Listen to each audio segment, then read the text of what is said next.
Mañana vamos a estar hablando y viendo un poco de las bendiciones que da el Señor, pero vamos a ir un poquito más allá, vamos a ver el propósito, ¿no? ¿Por qué? No sé si te lo has planteado alguna vez, ¿por qué el Señor nos bendice, ¿no?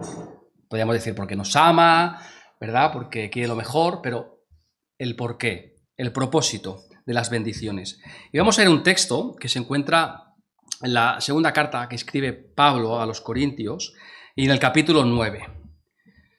Segunda a los Corintios, capítulo 9, y vamos a ver del versículo del 10 al 15. Y dice así la palabra: y el que da semilla al que siembra y pan al que come, proveerá y multiplicará vuestra sementera, y aumentará los frutos de vuestra justicia, para que estéis enriquecidos en todo para toda liberalidad, la cual produce por medio de nosotros acción de gracias a Dios, porque la administración de este servicio no solamente suple lo que a los santos falta, sino que también abunda en muchas acciones de gracias a Dios, pues por la experiencia de esta administración glorifican a Dios por la obediencia que profesáis al Evangelio de Cristo, y por la liberalidad de vuestra contribución para ellos y para todos. Asimismo, en la oración de ellos por vosotros, a quienes aman a causa de la superabundante gracia de Dios en vosotros. Gracias a Dios por su don inefable. Vamos a orar. Dios y Padre, te damos las gracias por tu palabra, Señor, porque en ellas tú nos enseñas pues más acerca de ti, nos enseñas también más acerca de nosotros, Señor, de nuestro propósito, de nuestra salvación. Y Padre, pues te pedimos que tú bendigas tu palabra ahora en medio de la congregación, de los santos, que tú, Padre, pues pongas en nuestros corazones el deseo de amarla, de atesorarla, Señor, de amarte, de poder entender, Señor, cuál es el propósito de todas las cosas que nos pasan, cuál es el propósito, por qué tú nos amaste, por qué estamos aquí ahora, qué propósito tiene nuestra vida, Padre.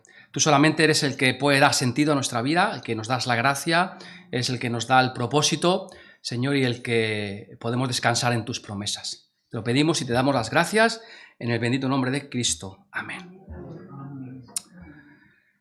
Fijaros, en este mismo instante y durante todo lo que dura nuestro culto de esta mañana, decenas de personas, de niños, de jóvenes, de mayores, ancianos, están muriendo ahora mismo. Están muriendo de hambre, de hambre. No va a pasar ni un segundo que alrededor de nuestro mundo alguien esté muriendo. Esto es así. Y no por violencia, que también, o por enfermedades, o por desastres naturales, sino por hambre. Yo creo que es una de las peores muertes que pueda haber, ¿no? Que alguien muera porque no tiene nada que comer, morir de hambre. Y por supuesto que lo que yo pueda decir en los próximos minutos hoy aquí no va a ser nada nuevo debajo del sol, no voy a decir nada nuevo. Y también sabemos que desgraciadamente este problema del hambre es algo que se extiende, que se ha extendido a través de toda la humanidad, a través de toda la historia. No es un problema de ahora, es un problema que ha habido siempre. Siempre en toda la historia ha habido países, zonas, personas que han muerto de hambre. Pero hoy la hambruna en gran parte del mundo, especialmente en África, es algo inmenso, es algo terrible, terrible. Mientras que en otras partes del mundo, fijaros, no saben qué hacer con sus riquezas. Esa es la paradoja. A veces parece que vivamos en mundos diferentes, es el mismo planeta, son los mismos recursos naturales. Fijaros, el 1% de la población, el 1%, tiene más riqueza que el 70% de la población. El 1%. Solamente con la comida que se tira diariamente en el primer mundo, podríamos acabar con el hambre. Con la comida que tiramos. Y esto es alarmante. O debería serlo. Debería ser alarmante. Las guerras que estamos viviendo hoy, ¿verdad? Sabemos que no son un intento de mejorar la hambruna en el mundo, de mejorar la situación del hambre, sino solamente son guerras que sirven para alimentar la codicia y el egoísmo del ser humano. Quizás es por eso que hoy, quizás más que nunca, la gente echa la culpa a Dios. Echa la culpa a Dios del hambre, de las necesidades, de tantos problemas, ¿no? ¿Quién tiene la culpa? Dios tiene la culpa, porque si Dios nos amase de verdad, no dejaría que hubiese hambre, no dejaría que las personas muriesen de hambre. Hermanos, nosotros no vamos a cambiar el mundo, es cierto. Nosotros no vamos a cambiar el mundo. Cuando digo nosotros, digo nuestra iglesia, pero la iglesia en general. La iglesia no va a cambiar el mundo de esta forma y va a verse y seguirá habiendo hambre. Y esto va a ser un problema en el futuro. Es un problema hoy y lo seguirá siendo hasta que el Señor venga. Esto va a ser así. No vamos a cambiar el mundo, pero la iglesia, el pueblo de Dios, debería ser ejemplo ante esta situación, ¿verdad?, de la forma en la que estamos viviendo actualmente. Ejemplo de cómo deberían de ser las cosas y ejemplo de cómo el Señor ha establecido los principios que nos deberían gobernar, ¿verdad? No en una democracia, sino en una teocracia perfecta, el gobierno debería ser como estos principios que vamos a ver hoy. Pero sabemos que el mundo no es una teocracia, ¿verdad? Es una democracia. Hay varios sistemas, capitalistas, comunistas, todos imperfectos, ¿verdad? Todos egoístas, y sabemos que va a seguir siendo así. Pero los cristianos, la iglesia yo creo que debería ser ejemplo de cómo gobernarnos. Entonces, fijaros, yo lo que en esta mañana pretendo no es dar una solución al mundo, ¿no? Sería, por mi parte, bastante pretencioso. No creo que nadie tenga eso en su poder. Pero hay además, quiero decir, no podemos proponer una solución al hambre, fijaros, porque el principal problema, el problema de raíz del hambre no es el hambre. Ese no es el principal problema. O sea, comida hay. El principal problema es el egoísmo, el pecado. Ese es el problema del mundo, realmente, ¿no? Si hay comida, ¿por qué la gente pasa hambre? ¿No? El principal problema a la falta del alimento es el pecado. Pero, hermanos, si nosotros queremos, podemos aplicar y ser un ejemplo y esperanza para este mundo. Podríamos serlo. El apóstol Pablo, en este pasaje que hemos leído, en 2 Corintios, capítulo 9, está citando, fijaros, un versículo que se encuentra en Isaías, capítulo 55, versículo 10. Vamos a leerlo. Isaías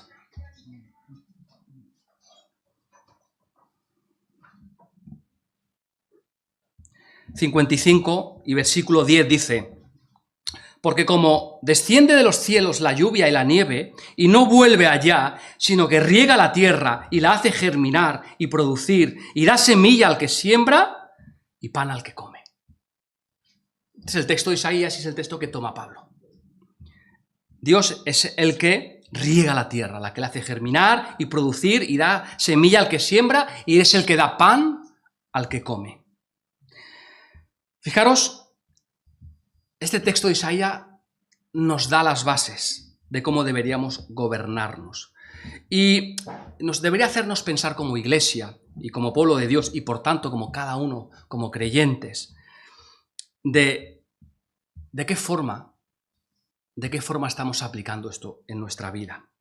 Y cuando entendamos realmente la implicación que tiene entender que Dios es el que riega y el que siembra y que es el que nos da el pan que comemos, esto nos va a hacer llevar, como lo hace el Salmo 55, a la más grande y sorprendente de las generosidades, ¿verdad?, de los dones dados desde el cielo, que es como termina este capítulo 9 de 2 de Corintios. ¿Cómo termina este capítulo? Vamos a leer el último versículo otra vez.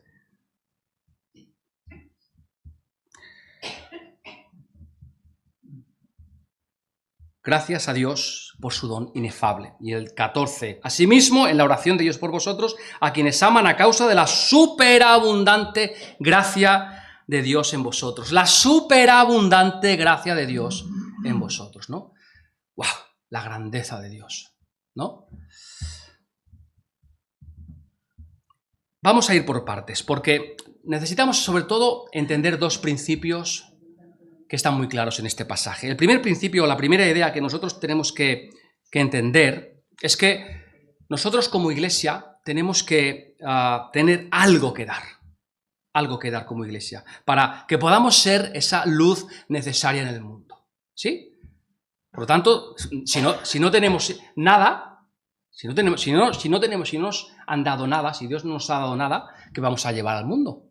Podemos llevar nada. Es lo que nos está diciendo Isaías y lo que también nos dice Pablo. Dios es el que da la siembra al que siembra y es el que da pan al que come. ¿Sí? Es decir, fíjate, no hay nada que tú tengas en esta mañana, que yo tenga en esta mañana, que no venga de la mano generosa de Dios. Nada, no hay nada.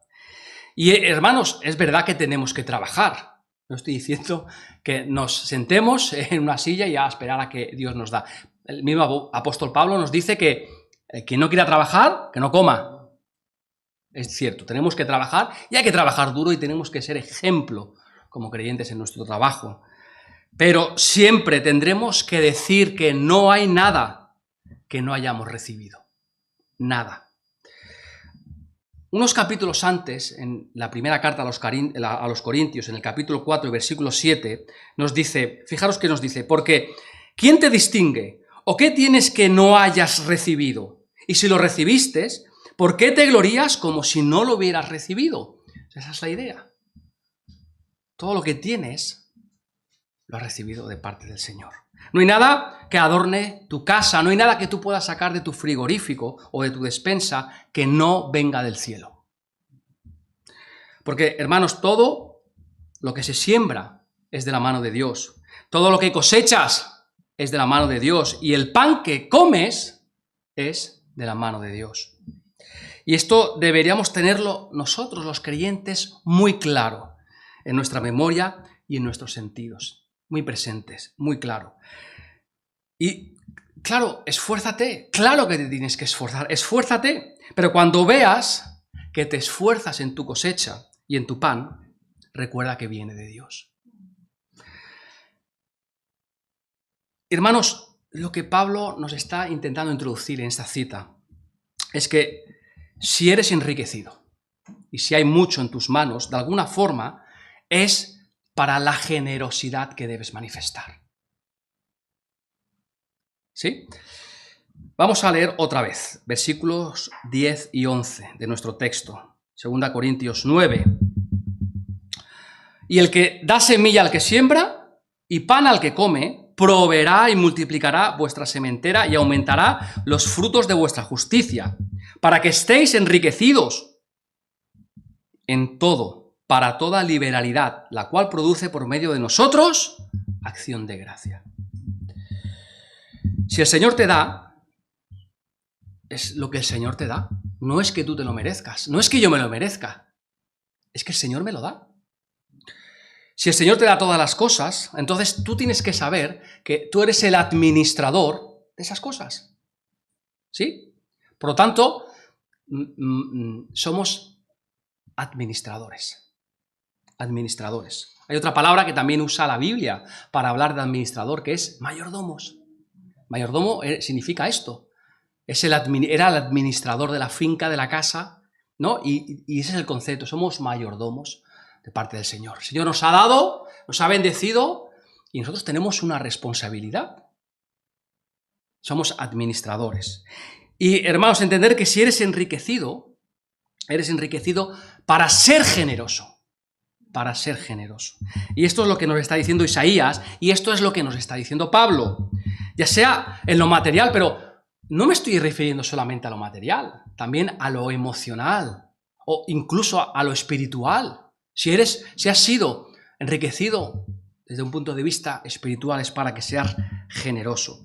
Si el Señor te da y te ha dado mucho y te da en abundancia, si puedes ver su gracia en las cosas materiales, que sepas que debes ser administrador de lo que Dios pone en tus manos.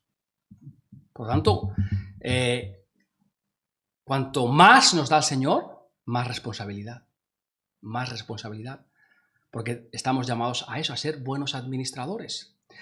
Y esto hablo como creyentes, como núcleo familiar, como persona y también como iglesia. Si el Señor bendice a la iglesia, ¿verdad? Es para que seamos administradores y generosos. Pero no solo en lo material, vuelvo a decir, si emocionalmente, como persona, en tu carácter eres enriquecido, y es para ser generoso con aquel que es tu prójimo. Ese es el motivo. ¿Y por qué escribe Pablo esto a los corintios? ¿Por qué les dice esto?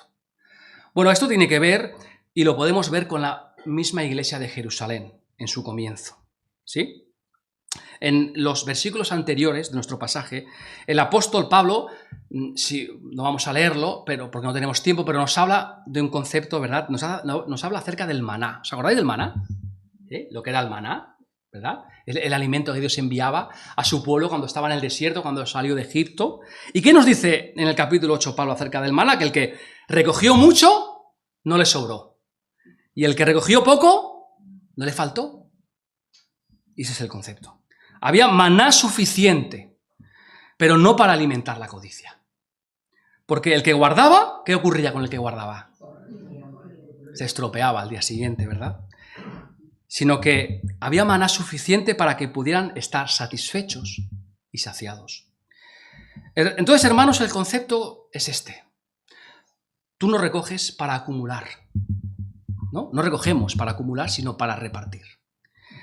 No hay ningún lugar en la Escritura, no encontrarás ningún texto en la Biblia que nos diga que podemos ser enriquecidos para alimentar nuestra codicia.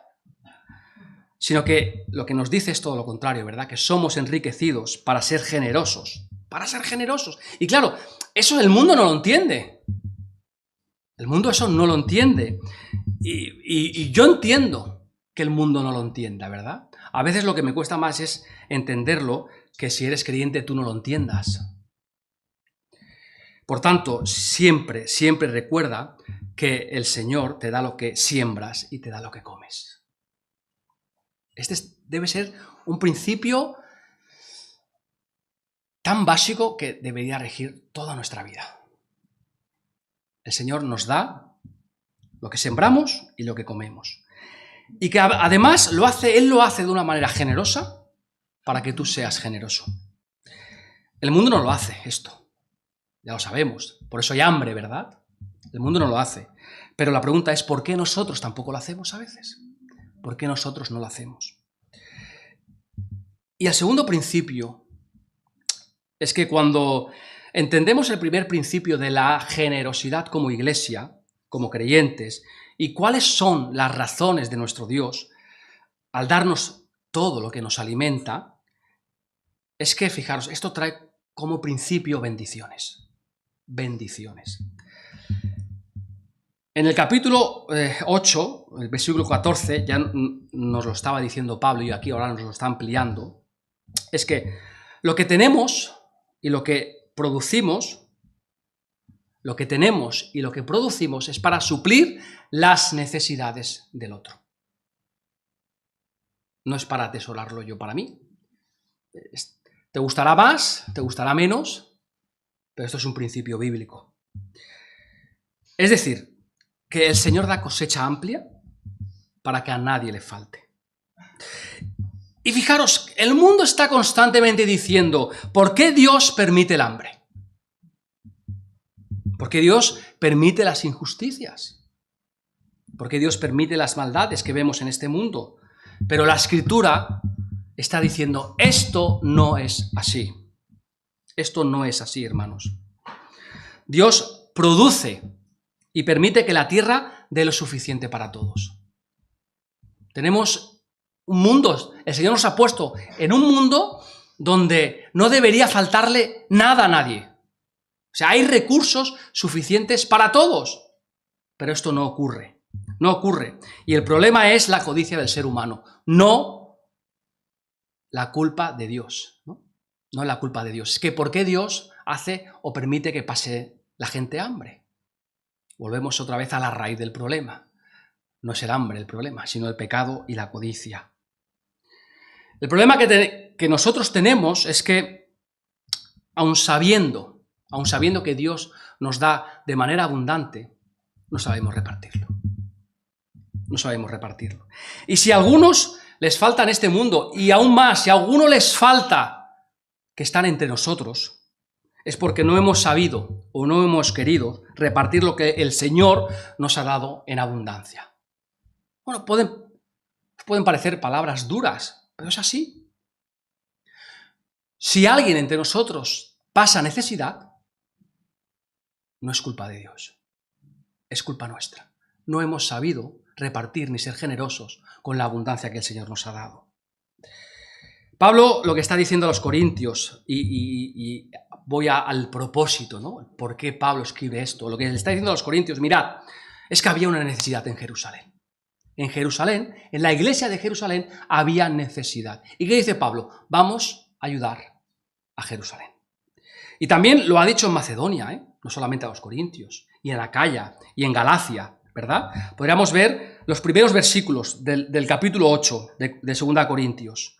2 Corintios 8, versículo 1 dice: así mismo, hermanos, os hacemos saber la gracia de Dios que se ha dado a las iglesias de Macedonia, que en grande prueba de tribulación, la abundancia de su gozo y su profunda pobreza abundaron en riquezas de su generosidad.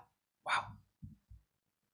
En su pobreza, en sus pruebas de tribulación, aún así abundaron en su generosidad. Hermanos, si nosotros tenemos abundancia en algo, eso quiere decir que hay otros que tienen escasez. Y la pregunta es, ¿y cómo respondemos nosotros a esto? Es que, bueno, algo lo han hecho. Es que no han sabido ahorrar, es que el Señor nos ha castigado, no es mi problema. La iglesia de Jerusalén, nos dice el apóstol Pablo en Romanos capítulo 15, que de los bienes espirituales había dado a los gentiles. La iglesia de Jerusalén, la primera iglesia cristiana que se fundó, de su abundancia espiritual había dado a los gentiles. Así que ahora era necesario que los gentiles de sus bienes materiales den a la necesidad de Jerusalén. Es decir, la abundancia espiritual de uno y la abundancia material de otros se debe compartir para que a ninguno les falte. ¿Sí? Recordamos, ¿verdad?, cómo la iglesia de Jerusalén vio que cuando vio que el evangelio había llegado a los gentiles, ¿qué hizo? Lo primero que hizo la iglesia de Jerusalén cuando vio que el evangelio llegó a los gentiles, enviar a Bernabé. Fue lo primero, rápidamente. ¿A dónde lo envió a Bernabé? A la iglesia de Antioquía. Allí hay una iglesia, hay creyentes, vamos a ayudarles. ¿Y Bernabé qué hizo? Enseguida buscó a Pablo para que fueran instruidos y guiados. Y podemos ver cómo la iglesia de Antioquía creció extraordinariamente, gracias a la bendición que vino de Jerusalén y que Pablo reconoce una y otra vez. Pablo reconoce esa bendición. Es decir, que a alguien en su momento, porque el Espíritu le tocó, fue motivado a ayudar a otros. Entonces, fijaros, Pablo está diciendo, bueno, ahora, señores de la iglesia de Corintios, os toca a vosotros. Os toca a vosotros. ¿Por qué? Porque tenéis cierta abundancia. No estoy diciendo que la iglesia de Corintios fuera rica, no eran ricos. Tampoco era la de Tesalónica, ni las otras. No había iglesias ricas, no existían. Pero fijaros, ahora, vosotros que tenéis abundancia, es bueno y necesario que aliviéis a aquellos que les falta.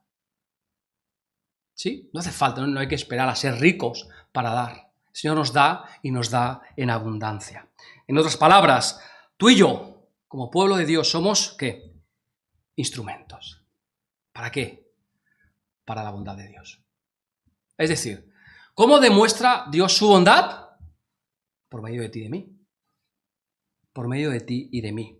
No podemos dejarnos, hermanos, engañar por el mundo cuando nos dicen cosas que no son correctas a la luz de la palabra acerca de Dios, ¿verdad? Cuando nos dicen que Dios se ha olvidado de la humanidad, que Dios no tiene ningún interés, que Dios deja que la gente pase hambre. No, hermanos, Dios es bondadoso. Dios ha producido y produce todo lo que es suficiente para alimentar a la inmensa población que hay a nuestro alrededor. Y es más, Él quiere ser bondadoso. Él no quiere que les falte a unos y que les sobre a otros. Por tanto, ahora aquel que tiene en abundancia se convierte en un instrumento de la bondad de Dios. ¿Para qué? Para aliviar las cargas y las necesidades de los demás. Los creyentes y la Iglesia deben tener esa predisposición, esa actitud a dar lo que podamos dar al que no tiene. Hermano, no está diciendo la palabra que nos despojemos de todo, ¿verdad? Que lo vendamos todo. No está diciendo que nos quedemos en la indigencia. No se trata de eso. El Señor te ha dado lo suficiente para vivir y quiere que vivas bien. Él está diciendo, fijaros, Pablo está diciendo, ¿no te ha dado Dios suficiente? ¿No te ha dado en abundancia? ¿No ha sido Dios generoso contigo? Pues tú ahora sé generoso con aquellos que les falta. Y ese es el principio. Y de esta manera Dios muestra su bondad para con todos. Hermanos, ¿no consideráis una gran bendición que como creyentes y como iglesia tú y yo podamos ser instrumentos de la bondad de Dios? Para que la bondad de Dios llegue a todas partes. Pero no solamente esto. Fijaros, versículos 11 al 13. Nos dice, para que estéis enriquecidos en todo por toda liberalidad. ¿La cual produce qué? ¿Qué produce? Acción de gracias. O sea, esa generosidad. Cuando entendemos que lo que el Señor me da, es decir, el Señor me da la siembra, la cosecha, el pan, y me da para que yo sea generoso, cuando yo entiendo esto produce acción de gracias a Dios. ¿Por qué? En ese mismo momento en que nosotros estamos dando en abundancia, no solamente estamos calmando la necesidad de aquel que no tenía, sino que además les estamos motivando, les estamos empujando a que glorifiquen a Dios. Y esto es importante, muy importante. Porque cuando damos, no estamos buscando que nos alaben a nosotros, ¿no? ¡Ay, qué bueno!, ¿no? Esto es lo que hacían los fariseos. Cuando daban en público, ¿verdad? ¿Qué buscaban? La alabanza personal. Pero el Señor Jesús les mostró, vosotros no tenéis que hacerlo como ellos, sino en secreto. ¿Por qué? ¿Qué buscamos? La alabanza de Dios. Con la actitud con la cual nosotros estamos actuando, estamos motivando a los demás, a los hermanos, a las iglesias a decir, ¡cuán bueno es Dios! Alabo al Señor. Eso es lo que estamos motivando. Y hermano, son motivaciones para acercarse al Señor. Mover a la iglesia en todas partes a que glorifiquen a Dios. ¿Quieres ser un productor de alabanza? ¿Te gustaría ser productor de alabanza? Seamos generosos con lo que Dios nos da para que esas otras iglesias no puedan hacer otra cosa que alabar a Dios. Estos hermanos, ya fuera en Corintio, o en Tesalónica, o en Filipos, estaban obedeciendo el Evangelio. Estaban aplicando los principios bíblicos que hemos leído en Isaías 55. Eso es obedecer el Evangelio. Y estaban diciendo con gran bendición que el pueblo de Dios, que tú y yo, podemos ser obedientes a ese Evangelio. Hermanos, Daniel ha explicado también de alguna forma, ¿verdad? Cuando nosotros aceptamos el Evangelio, no solamente lo hacemos como una idea mental, ¿no? Es decir, no solamente hacemos una oración, ¿verdad? Y entendemos, Cristo ha muerto por los pecadores, yo soy pecador, Cristo ha muerto por mí, ya soy salvo. Amén. Ya está, lo he entendido y se acabó, ¿verdad? Porque si solamente fuera eso, pues el cristianismo sería una filosofía, una buena filosofía, pero no pasaría de ahí. Pero no solamente esto, en el momento en que nosotros descubrimos este inmenso evangelio que es expresado en las Escrituras y lo hacemos nuestro, nuestras vidas cambian. Cambia nuestra naturaleza, cambia nuestro carácter, porque nacemos de nuevo. Somos nuevas criaturas. Y en ese ser nuevas criaturas también está el de ser generosos, en el de convertirnos en instrumentos de Dios. Hermanos, el Evangelio cuando cambia y transforma, el verdadero evangelio, cuando cambia y transforma, no podemos hacer otra cosa que obedecer la gracia de Dios. Es que no tenemos alternativa. Es que el amor de Dios nos impulsa a eso. Es que no podemos evitarlo, no tenemos la alternativa. Así que, hermanos, esta generosidad que viene por la obediencia del evangelio para beneficio de otros, además, produce oración. Y esto es muy interesante. Cuando la iglesia de Jerusalén recibía la ofrenda que venía de la iglesia de Corintio, ¿sabéis seguramente lo que hacía la iglesia de Jerusalén? ¿Qué os imagináis que haría? Bueno, alabar a Dios, lo hemos visto, dar gracias, ¿y qué más? ¿Por quién? Por los hermanos en Corintio. Producía oración, oración. Tú y yo, nosotros, como iglesia, como pueblo de Dios aquí, en Castellbisbal, necesitamos que oren por nosotros. Lo necesitamos mucho. Tenemos deficiencia de muchas cosas, ¿verdad? A veces hay conflictos que tenemos que solucionar, cosas en las que somos escasos y necesitamos más fortaleza.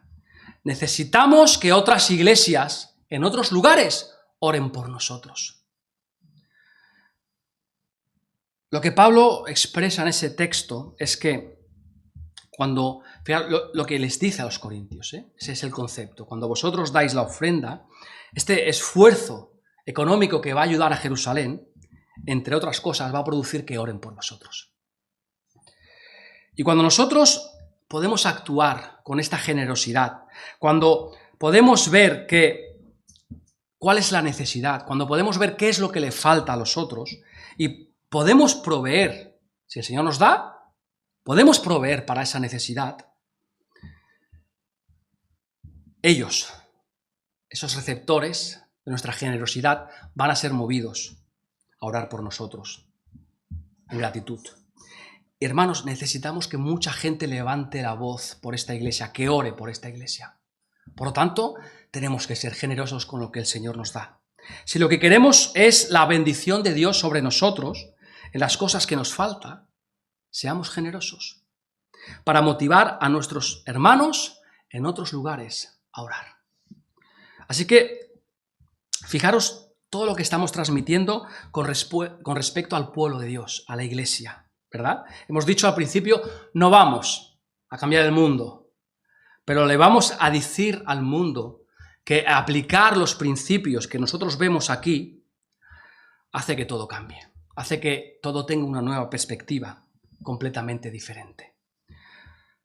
Recordad, Dios es el que nos da y Dios es el que provee y que lo hace para que su generosidad alcance otros lugares, para que a nadie les falte y para que a nadie les sobre. Esto es un principio que encontramos sobre todo en el libro de Proverbios. Hay muchos proverbios, ¿verdad? Pero fijaros en el proverbio el 30. El 30 nos dice que no pidamos a Dios ni por riqueza ni por pobreza, ¿sí? Porque, hermanos, lo que queremos tener no es riqueza ni pobreza, sino lo suficiente, ni que nos sobre ni que nos falte. Dicen versículos 8 y 9 de Proverbios, capítulo 30, no me des pobreza ni riquezas, manténme del pan necesario, no sea que me sacie y te niegue y diga, ¿quién es Jehová? O que siendo pobre hurte y blasfeme el nombre de Dios. Claro, qué diferente a esto, a ese falso evangelio que tanto hoy se promulga por tantos sitios, el evangelio de la prosperidad, ¿no? Ora para que Dios te dé, da para que Dios te dé, tú necesitas más riquezas, Dios quiere que tú seas rico, no, Dios no quiere que tú seas rico, Dios quiere que a nadie le falte y que a nadie le sobre. Mira qué diferencia, ¿verdad?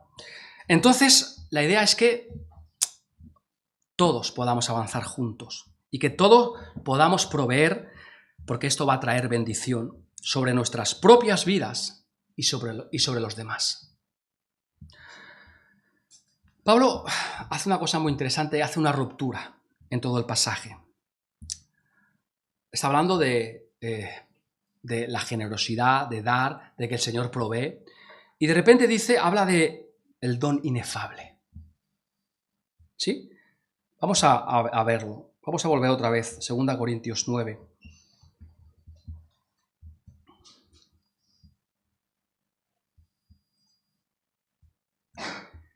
Y el que da semilla al que siembra y pan al que come, proveerá y multiplicará vuestra sementera y aumentará los frutos de vuestra justicia, para que estéis enriquecidos en todo para toda liberalidad, la cual produce por medio de nosotros acción de gracias. Porque la administración de este servicio no solamente suple lo que a los santos falta, sino que también abunda en muchas acciones de gracias. Pues por la experiencia de esta administración glorifican a Dios por la obediencia que profesáis al Evangelio de Cristo, y por la liberalidad de vuestra contribución para con ellos. Asimismo, en la oración de ellos por vosotros, a quienes aman a causa de la superabundante gracia de Dios en vosotros. Es los principios que hemos ido viendo hasta ahora, ¿verdad? Y fijaros cómo acaba. Gracias a Dios por su don inefable. ¿Qué es esto? ¿Qué es este don inefable? ¿De qué está hablando Pablo? Pablo está hablando de Cristo. Aunque no lo menciona directamente, no lo cita directamente, ¿verdad? Pablo está diciendo, el don inefable que Dios te da es Cristo.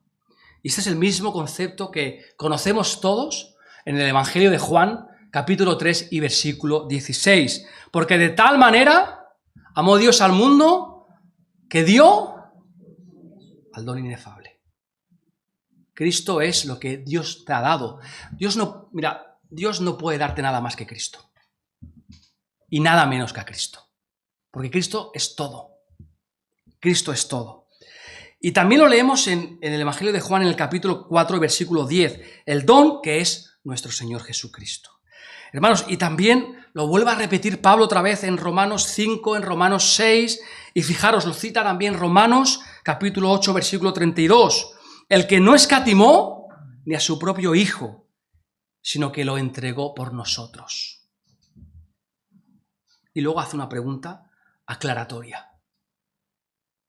Este Dios que ha dado a su don inefable, a lo más alto, a lo más preciado que él tenía, ¿cómo no nos dará también con él todas las cosas? Y de pronto, cuando entendemos esto, se nos abre toda la comprensión de la grandeza del Evangelio. Todo lo que se es capaz solamente expresándose con una frase. Lo que Pablo está diciendo, si Dios ha sido capaz de darte lo más valioso, lo más extraordinario, que es su propio Hijo, ¿cómo Él no va a ser capaz de darte todas las demás cosas? Si Él ya te lo ha dado todo en Cristo, si realmente en Cristo lo tenemos todo, ¿cómo Él no nos va a dar las demás cosas? Hermanos, si Dios es capaz de darte siembra para que tengas cosecha, si Él es capaz de darte pan y que de esta manera no falte a nuestro alrededor, si Él es capaz de hacer todo esto, es que entonces hay un propósito, además de saciarnos de todas nuestras bendiciones, ¿verdad? Es decir, el propósito de Dios, cuando nos da todo esto, cuando nos ha dado a Cristo, y juntamente con Cristo todas las cosas, no puede ser solamente para que yo esté bien. Tiene que haber otro propósito más alto. La Iglesia, nuestra Iglesia aquí en Castellbisbal, no ha sido enviada en primer lugar a hacer ninguna obra social. Eso es cierto. No hemos sido llamados a crear ninguna ONG que alivie el hambre del mundo.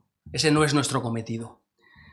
Pero lo que sí nos dice este texto es que por medio de nuestra actitud y de nuestra generosidad y de nuestra predisposición, allanamos el camino para la tarea más importante. Y ahora sí vamos a la raíz del problema, que no es el hambre. ¿Cuál es la tarea más importante? Que el mundo sepa que Dios ha dado a su Hijo para salvación. Esa es la tarea más importante que tiene la Iglesia. Que el mundo sepa que Él ha dado a su Hijo para salvación. Y hermanos, termino con esto que nos dice la primera carta del la primera carta del apóstol Juan, primera de Juan 4:10. En esto consiste el amor, no que en nosotros hayamos amado a Dios, sino en que Él nos amó a nosotros y envió a su Hijo en propiciación por nuestros pecados. Ese es el concepto. Tú no has amado a Dios, Dios te ha amado a ti. Y por eso puedes amar a Dios, porque Él te ha amado. Si Dios no te hubiese amado, Si Dios no me hubiese amado, nadie podría amar a Dios, nadie podría llegar a Dios, pero Él lo ha hecho primero. Y Él nos ha amado, hermanos, y nos ha amado primero, aun cuando tú y yo éramos culpables, aun cuando tú y yo éramos enemigos de Él y estábamos llenos de pecado, aún así Él nos ha amado. Y aún así nos dice que aún así Él ha dado tu hijo por ti, su hijo por ti, aun a pesar de mi miseria. Me ha transformado, me ha ganado, me ha conquistado y además me ha prometido y asegurado el cielo para toda la eternidad. Esa es la generosidad de Dios. Hermanos, si Dios ha sido capaz de hacerlo por medio de su Hijo, sin pecado, para cargar mi pecado, tu pecado, para cargar con todos los pecados, ¿esto no debería motivarnos a nosotros para actuar de la misma manera? ¿No debería motivarte para actuar así? Cuanto más comprensión tengamos de la persona y de la obra de Cristo, más disponibilidad habrá en nuestro corazón para actuar de la manera correcta. Necesitamos conocer a Cristo, acercarnos, porque es la única forma de tener un corazón generoso. Nuestras acciones de generosidad y de responsabilidad va a producir no solamente bendiciones en nuestra vida, hermanos, sino alabanzas a nuestro Dios, alabanzas a nuestro Dios. Cuando estamos siendo generosos con el hermano que le falta, que necesita, producimos alabanzas a Dios. Y además allanamos el camino para la proclamación del Evangelio.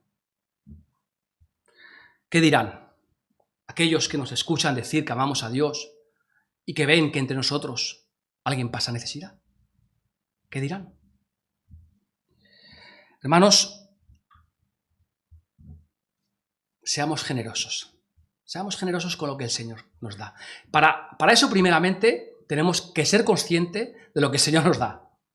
Porque, ¿verdad? Si no somos conscientes, si alguno piensa hoy, en esta mañana, que lo que tiene lo debe solamente a su esfuerzo, a su inteligencia, a su buena suerte, pues está equivocado. Y lo hemos visto, ¿verdad? Dios es el que da siembra, el que da cosecha y el que da pan. Dios, no yo, no tú, no la iglesia, Dios. Y Él tiene un propósito para hacer esto. Él tiene un propósito para bendecir tu vida, que es que seas generoso con los demás, con tu prójimo, con el que pasa necesidad, con el que pasa hambre, con el que necesita de apoyo, de sustento material, emocional, espiritual. ¿Dios te ha fortalecido? ¿Dios te ha hecho pasar por una prueba y has salido victorioso? Amén. Aleluya. Pero es para que ayudes a los demás. Es para que cuando un hermano se encuentre en esa situación, tú puedas sostenerlo. Tú puedas sostenerlo. Sé generoso con lo que el Señor te da. En lo poco y en lo mucho. Pero lo que nos dice el principio es que Él da en abundancia. Él da en abundancia. Él no da solamente lo justo. Él siempre da de más para que seamos generosos. Hermanos, que el Señor nos pueda mostrar con más claridad a la luz de las Escrituras, lo más grande que es Cristo, nuestro Señor. Cuanto más podamos ver a Cristo en todas las cosas, más entenderemos el verdadero significado del Evangelio, ¿verdad? Y que nos haga entender el Señor que si Él nos ha dado a Cristo, que es lo más preciado para Dios, lo más preciado, ¿cómo no nos va a dar las demás cosas? ¿Cómo no nos va a dar las demás cosas? ¿Acaso Dios va a racanear con algo que necesitemos? Pero claro, si necesitamos para caprichos, ¿verdad? Nos dice el apóstol Santiago, Dios no es un genio que está en una lámpara y frotamos y está para satisfacer nuestros deseos. Dios nos da en abundancia para nuestras necesidades y para suplir las necesidades de los demás. Por lo tanto, hermanos, aquí tenemos que aplicar un orden. Un orden. Primero, el Evangelio de Dios. Y después, todas las cosas serán añadidas. Amén. Que el Señor bendiga, hermanos, y que Él haga crecer a la Iglesia no solamente en número, sino en abundancia de bienes y en abundancia de dones y de bendiciones para ser generosos y dar a los demás. Que el Señor os bendiga.